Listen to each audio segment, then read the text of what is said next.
What has kept me interested is the mystery. It's the mystery of how each company works and how each company can grow. And along with the mystery comes adventure. And I found that entrepreneurs just love discovery and adventure. And it's available in every company, in every situation. And there's no cookie cutter way to make it work. There's no silver bullet in sales, but on Sales Against the Odds, we're here to give you the best shot at building a sales infrastructure that helps you scale. I'm your host, Lee Brumbaugh. Thank you everyone for joining. This is another episode of Sales Against the Odds. I'm your host, CEO of Sales Xceleration, Lee Brumbaugh. Very excited to have with us today a mentor from my past and somebody I've worked with. Bryan Cressey is joining us, a nationally recognized pioneer in private equity, and to my knowledge, maybe the only person to co-found 4 highly successful PE firms. Bryan's been featured in Time, Fortune, and was credited by the Wall Street Journal with inventing the industry consolidation investment strategy. Bryan has a track record of building companies with proven success, most recently with Cressey Company and Cressey Ventures. Bryan, thank you so much for joining us this morning. Thank you, Lee. I really appreciate it. And I've enjoyed working with you, so I'm looking forward to enjoying this. Great. Thanks, Bryan. So I want to jump right in. And for many of us that will be joining today, know your background and your story. But for those that don't, you've co-founded 4 highly successful PE firms. What originally drew you to entrepreneurship, investing, and what has kept you passionate about it for the last 4+ decades? Great question. And I think it applies to what you do too, is that I found something I loved. When I was young, I read about entrepreneurs, and this is long ago, growing new companies. And I loved the thought of building companies. Now, I would love to help companies grow, so I was passionate. And my enthusiasm is what carried me there. So in school, I learned about venture capital, decided that's growing companies, I wanted to do it. And what has kept me interested is over the last almost 50 years I've done this, is the mystery. It's the mystery of how each company works and how each company can grow. And along with the mystery comes adventure. And I found that entrepreneurs just love discovery and adventure. And it's available in every company, in every situation. And there's no cookie cutter way to make it work. You dive in like a detective, figure out where's the opportunity, what could be done, what could be changed, who do you need to get, how do you motivate them, and away you go. Nothing's better when you have a passion for working something and everything is a new challenge, and the result of it is really creating a successful company. So you've been able to work with hundreds over the years of founders, CEOs. What patterns have you noticed that really makes that CEO truly that entrepreneur that's capable of the growth and the vision that you've had with so many of your investments and so many of your companies? The things that distinguishes, I think, the founders that are going to make it work. One is they need to know their business really well, their field really well. They can't be a first timer on it, and they got to have enthusiasm. The ones that really succeed big are the ones that don't just go into the business to make it work. They want to build the best company in the business, and they'll do it creatively. They're going to bring different strategies, different people, different solutions. And so when I was young, I got to start some new companies in areas we chose that we knew would be good, and got some great CEOs who were those things, creative.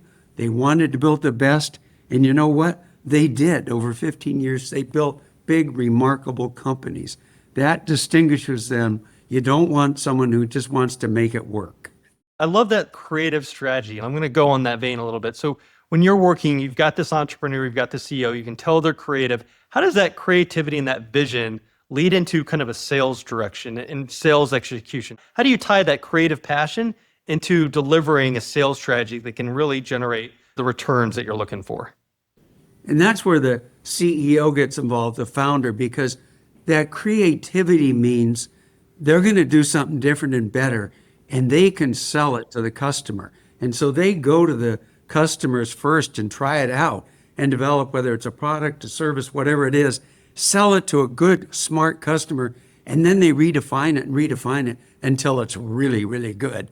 And then they take their creative enthusiasm to other customers. So early on, it's the founder creating and selling the difference. So it is different. If it's not different, they won't get any attention. And it's a good test of, are you doing it right? Are you creating something new that the world needs? I love that. And so many of those that are listening, and we've already had this imply, and it's a common theme, is that that founder has to be able to sell it first, right? They've got to be able to have the value proposition, be able to differentiate in the marketplace, and be able to take it. Because if you don't have the founder can't do it, you know that sales team's not going to be able to do it as well, right? So being able to have that founder get in the weeds with it, drive that creativity, and be able to sell it, I think is really well put. So when you think about some of the leaders you've seen that have struggled, right, where you maybe knew early on that it wasn't the right leader to take this company to the next level, what stood out to you? What are some of the red flags or the warning signals, so to speak, when somebody doesn't have that innate leadership quality? A couple of things. And I'll tell you a funny story that applies to what you said about selling. One would be, we had a public company CEO we merged a company with or bought once, and he told us up front, look, I don't do customers. That meant the CEO saying, I don't sell. We did the acquisition, and of course, unfortunately, he wasn't around a year later. I know your listeners won't believe it, but it really happened from a public company CEO. The other things are a person that has no prior record of success. We want to invest with people, partner. You want to partner with people who have been successful at what they've done. They don't have to run the world, but they have to have been successful at it. That's a non-starter to me if they can't show that. Second is arrogance. They have a big ego, want to take credit for everything that happens. The ones that really win give their teammates credit and say, I didn't do much. I have a great team. And they get a great team. They're really good and have high standards for recruiting people. Folks that will take anyone that shows up, those are not people you want to partner with. So those are the three things I look at and are non-starters. When you talk about building that team and passing over, giving the credit to others, any examples that stands out of where that leader demonstrated that early, where you could tell that they were about the team versus them first? And how do you continue to inspire that? How do you make sure people recognize that? Because it's easy at the beginning, right, to say I'm a we person, but then they get into it, and all of a sudden you start to see that shift as far as them talking about more of what I've done versus the team. So have you seen great leaders do that well, and how do you continue to encourage that as the company continues to grow with that leader's vision? Two things. One is I look for that. And so in talking about their past accomplishments, when I ask them about their past accomplishments, if they explain how they did A, B, and C really well, then I'm concerned, because the good ones will say, look, I saw the strategy, but I had a great team. They did everything. Operating guy, salesperson was a great, on and on about the people. If they don't do that, they're not the right people. And then to keep it going, we listen and talk about it a lot. What are your different teammates, your sales head in particular? What are we accomplishing there? What are we doing on operations? I just stress it. And they'll keep it up if that's their persona. And you can identify it if it's not their persona. Obviously, the amount of experience you have doing it, there's subtleties that you can see versus others that are giving you lip service to it. Yeah, one example, I can say, we started a company. I was, I think, 30 years old. We started a new company in cable television when it was young. And the guy we backed was about 31 years old. And so I talked to him about, how can you make this succeed? And he said, Bryan, I know the mathematics, I know how this business works, I know all about it, but I'm going to have the best COO, best sales leader, best market development guy. I'm going to get great people. And he did. So that's when you can get confidence that a person understands they are not the be all and end all. And I was even willing to back a young person because he understood that. And that was it became a major company because he just kept riding the great people. And I learned from that, to be a great CEO, you don't need to be the smartest or the best at anything except hiring great people in the right roles and motivating them. Those two things. You want people in the room that challenge you, that get you to think differently, that push you. And when you get that great team together, I think we both think the magic can happen. We've talked about some of the people, right? So obviously you've had a history of Cressey and Company of picking exceptional companies, right? When you're evaluating a company, what attributes or early indicators help you spot those that can be exceptional? What are you looking for when you're looking at that company that can go from, 5 million in EBITDA to 50? What stands apart as you start to identify the right company to be a good investment? Yeah, there's several things that I think I look for. One is I look for a company definitely has new ideas and better ways of doing things, because without new ideas, better things for customers, or in our case, healthcare patients, you have nothing to sell. So you've got to have something superior and new. And secondly, I mentioned earlier, but great aspirations. You've got to have the idea that you're going to be the best in the industry. And then third is, from a business perspective, you want to look hard at the business's gross margins. Can it make big margins so that as you grow, you're going to turn profitable and then very profitable, because being very profitable allows you to have the motive force to get large and get high growth. So you've got to have a market with high growth potential and high margins, and you've got to look at that from a business perspective. So it's more than ideas, it's also possibilities, and it's also reality. So I love the three areas: your new ideas, your aspirations, and your margins.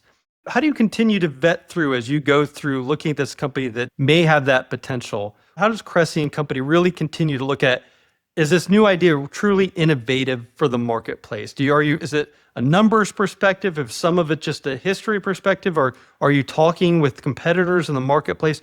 I guess what I'm trying to get at is, how do you make sure those new ideas and aspirations truly are a differentiator in the marketplace? It's one that you've got to do your homework on every one of those. So you've got to talk to customers and ask them, is this really better? Do they really desire it? So it can be sold. Talk to competitors and see what they're doing. And if they think it's different, or they think they're already ahead of that and it's yesterday's news. And then what I do financially, I get monthly financial statements from different periods. So give me one from a year ago, 6 months ago, last month. And I look at the difference in gross margins. As revenues grow, what's the increment of gross margin? It should be growing faster than revenues, so that you've got some leverage on your growth. If it's not growing faster than revenues, or it's not already very high, then you're not going to get there. So I look at different monthly income statements for the margin and for the growth. A lot of companies say we're growing fast, and it's not fast when you look at the facts. So you've got to get different periods, monthly income statements. You will know so much so fast, and they won't be able to BS you at that point. The numbers in the data, right? Proof is in the pudding, so to speak. Absolutely. So those are the things you mentioned, but get the monthly income statements over different time periods. And that's like truth serum. Suddenly makes you the master of knowing what's really going on. Love that. So we've kind of touched upon this a little bit, but I'd love to say, when you think about the companies that you've had with Cressey and Company and now Cressey Ventures that you've helped build, is there any commonalities for those companies that have had the strongest results? So a lot of our listeners today will be, Bryan, in that, as you know, the SMB space. So they're 5 million company trying to get to 10 million. When you look at these companies that have had that exceptional growth, any commonalities that stand out to you that some of our listeners be able to take with them? I think the commonalities are, you want to spend your time in growth markets. Just got to be in growth markets. Or if you have a superior way to grow, you got to put your resource into growth. Often that's more salespeople. And sometimes it's new product, but often it's just you're getting good productivity per salesperson, et cetera, but the ownership's got to be investing in that growth and in the sales force. Secondly, is you want to have big markets so that you can do that, so that you can really grow somewhere. Otherwise, sometimes you want to start a new company instead. If you're going sideways and that's the future, don't do it. Life is short. start another company that can really grow. You don't want to be there very long.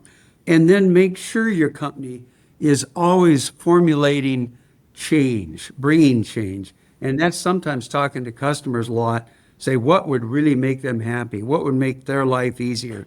So you've got to keep bringing change. I think our best entrepreneurs over the years, we had a company in the 80s that grew to a great success. They started a new type of hospital that took care of people that were badly injured, but specialized in it and grew, one hospital after another. It was just specializing to take care of a narrower set of patients that were really needed it. And it reorganized the industry. So thinking about your business, should you go broader? Should you go narrower and deeper? And sometimes you find your growth asking and answering that particular question. So I think those are the key. And then finally, if you're not a great CEO, get one. Because a great CEO makes it go. And you don't have to be that. I wouldn't be a great CEO. I'm good at seeing opportunities to build companies and helping getting the people and making it happen.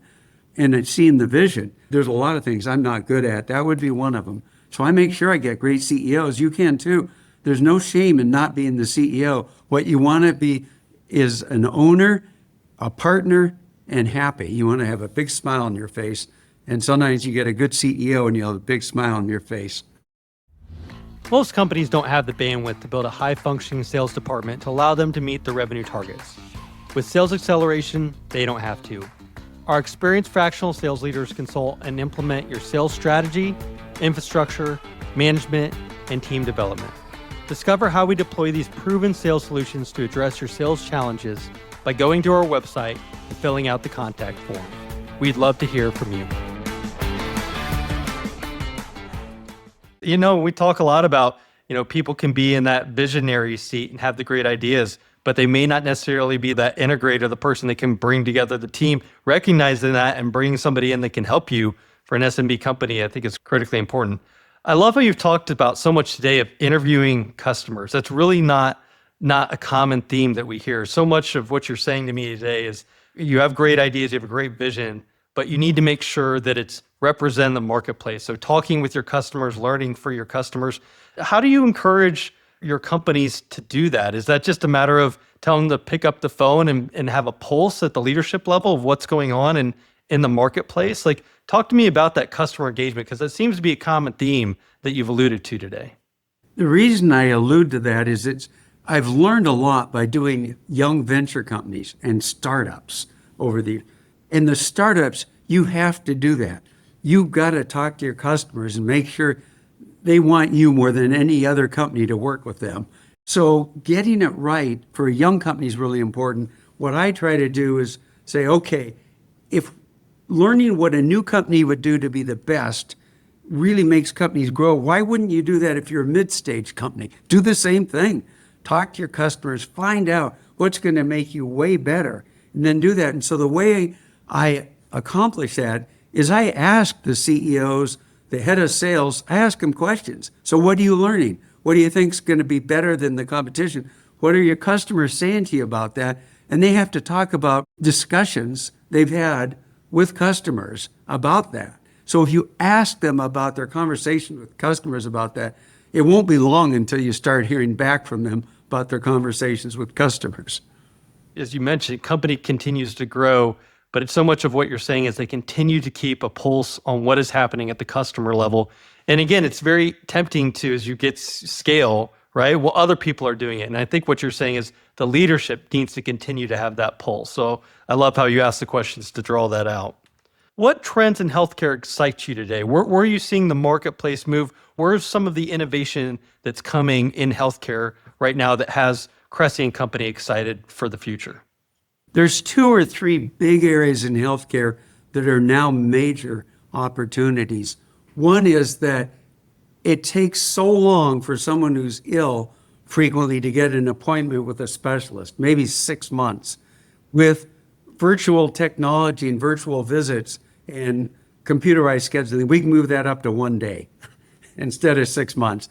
And then patients can get their diagnostics testing the next day instead of 6 months. there's huge opportunities there. The healthcare that'll be improved is mammoth. Same thing in terms of overseeing between doctor visits is the next big opportunity. Maybe those are 6 months apart.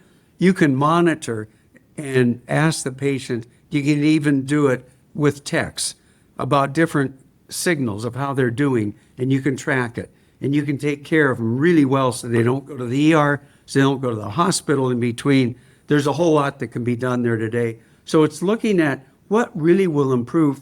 In our case, it's our customers, our patient. Oh my goodness, there's so many ways it can be improved because our system is antiquated, as we know, and digital technology is coming that allows us to solve a lot of our customers' biggest problems, and they are big, and we can do it. But it's mainly companies that are forward-looking. So mid-sized companies that say, I want to really grow.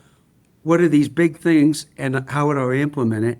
Or you do a startup. Startups are clean because you can get good people, good technology. They have no customers to start with. So you need a really good sales force. But you can really grow these companies. So I'm excited about those. Over the next 20 years, those are going to be mammoth opportunities.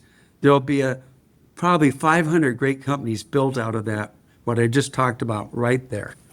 We hear so much of technology, right, and how it's going to impact different companies.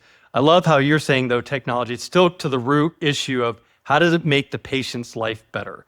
And it's a great example, right? You do have a specialist. You do have to wait 3 months. We can use technology to solve for something that's important to our patients and to our customers. That's where we drive the results. So it's always back to patients focus, back to customer focus. I think that's what you're saying drives that technology utilization.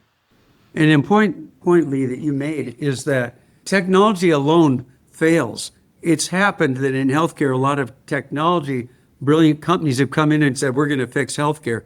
They know nothing. It's like the customer. They know nothing about it and they can't interconnect with it. So they fail. But when you marry a patient, your customer, their needs with a technology that suits those needs and figure out how to fix it, you're driving downhill at 100 miles an hour.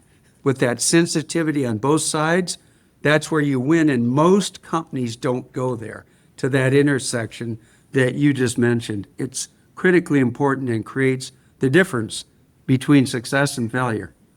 Yeah, absolutely. And again, I think so much of is making sure that technology, as you said, is looked at it from the right way. And there's just so many ways where it can actually make a company step back. And what we're saying is make it customer centric and it really drives right results.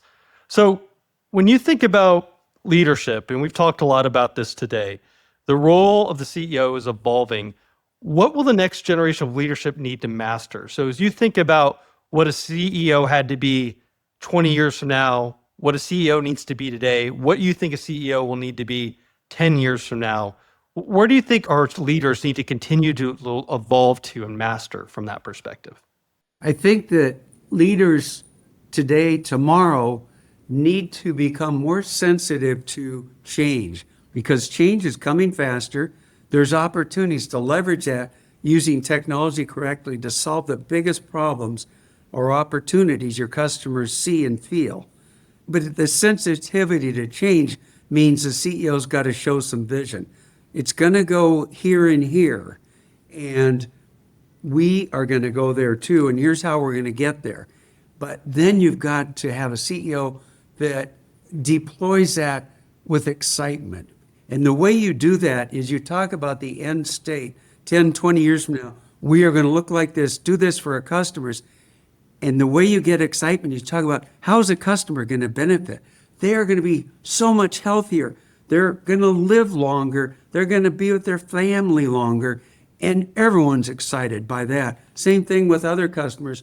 They're going to get their product throughput 3 times faster. They're going to have better margins. They're going to be able to develop new products faster because of what we're going to do for them. You talk about the benefit to your customer 10, 20 years from now, everyone gets excited. And then you keep talking about that over and over and over. And when you do that, your people will get excited. They will do the right things and they'll get it done. You don't have to specifically tell them, do A, B, and C. They get it. They're smart. Once they're motivated, it'll be hard to stop your company. If I'm hearing you right, it really is painting that picture of where that company can go related to the patient, casting that vision of what that looks like, and then having leadership that's able to be nimble enough to pivot to make that happen and get it done. Is that a fair way to tee it up? That is. I would just add one thing to what I said, and that would be when you do it that way, your team gets excited and it becomes an adventure. You challenge them, we could do this, no one has done it. And that challenges them. Then it becomes an adventure, and you tell them what you're figuring out are discoveries. With people do love discoveries, adventure, and mystery. You tie that into it once you've painted the picture, and you keep talking about that and how you're going to become the best, you are the best, and you're going to remake history with what you're doing, and people won't stop running. You've talked a lot about this vision, right? And I know obviously with the success you had, but it's hard. I mean, people say it, but to truly believe that we can take a company from 5 million to 50 million to an industry leader, how do you get people to really buy it? Because Bryan, you've done this with so many different leaders. How do you get them to really buy in? And how do you know they're bought into what the aspiration is? Because everybody can say it, but do they really believe it? And I think what you're saying is you've found people that really believe it. How do you get them to believe it? How do you continue to make sure that's instilled in them, that they're making that down, if that leadership is then funneling down to their employees? Like, that belief's a hard thing to do, right? Yeah, it starts with the leader. I have to believe it. If I don't believe it, I don't waste my time. Like I said about going sideways with a company, I'm not doing that. Life is going by. I want excitement, thrills, fun, and success. So I won't waste time if I don't believe it. So the leader has to come up with a vision that could overtake the industry. So they got to think about it for a while. Leadership is not watching what's happening in operations. Leadership is looking forward and taking the time to think about how could we pass everyone in the next 20 years? What will happen? How could we be the one that does that? If a leader doesn't believe they can, then they shouldn't. But when they do believe it, other people start to believe it. What I found is when the leader talks about it, we're going to do this, here's how we're going to do it, great people are attracted. You attract the people that can do it because 90% of them are bored where they work today. The real ones you want are bored. They're looking for adventure, and you have to have a challenge. So it can't be easy. Make it a challenge, make it an adventure to do something no one has done. Great people come to that, but the leader has to believe it. But once they do, you will, by talking about it, attract great people. And others will self-select out. There'll be one or two you've got to release from the team to go do something different because they don't fit. Not that they're good, but they fit somewhere else better. But you will get a great team, and you talk about the vision, they'll make it happen. Yeah, love that. And making sure that that vision casts down and goes to others and they're believing it. It really is inspiring. But they've got to be able to get somebody that is in that leadership seat that can take them to the next level and is evangelizing that. So there will be a lot of entrepreneurs that listen to this today. Any questions that they should ask themselves if they're starting to think about investing in their first company and a new company? If you were going back and investing in that first company, what questions would you ask yourself as that starting entrepreneur? I would ask, if it's myself or if it's someone else, is it unique enough? Do I have something different? You need something different to penetrate a market. Don't start unless you're going to do something different. And then secondly is, what's the vision? You got to have, we're talking about vision, a vision that's strong and really take you somewhere. And then third is, what people fit the vision? Does this company have the people that fit that vision? They're going to make it happen. I think those are the keys. And then finally, don't want to leave out money. Does it have the resources to get to the proving point where it can prove it can do it? You got to have, I'd say those four, you can make it work. Or you can walk away and find a different opportunity. Feel free to walk away from 9 opportunities before you find the 10th one is the right one, because then you're going to have a good life. Yeah, I love that. And again, looking at, as you mentioned, it's not easy to find that company that can differentiate. So doing your due diligence to get there and then building a team that believes in that vision, I think is well put. So Bryan, this has been excellent. I think our audience today has captured really what it means to be a leader, what it means to have a vision, what it means to think big, which is so often the biggest challenge. Anything else that you think we haven't hit today that owner in the SMB world that's struggling to get to the next level, they need to focus on? Anything that stands out for that company that can't go from, again, 5 to 10 million, that would refocus them as they listen? A last parting thought that business owner needs to take with them today. I would just add that if anyone has a big question, contact me. I'm happy to see if I can help, because it's important sometimes to get outside thought. So I'll be there if someone is serious about growing and doesn't quite see it. Just give me a call or text me or something.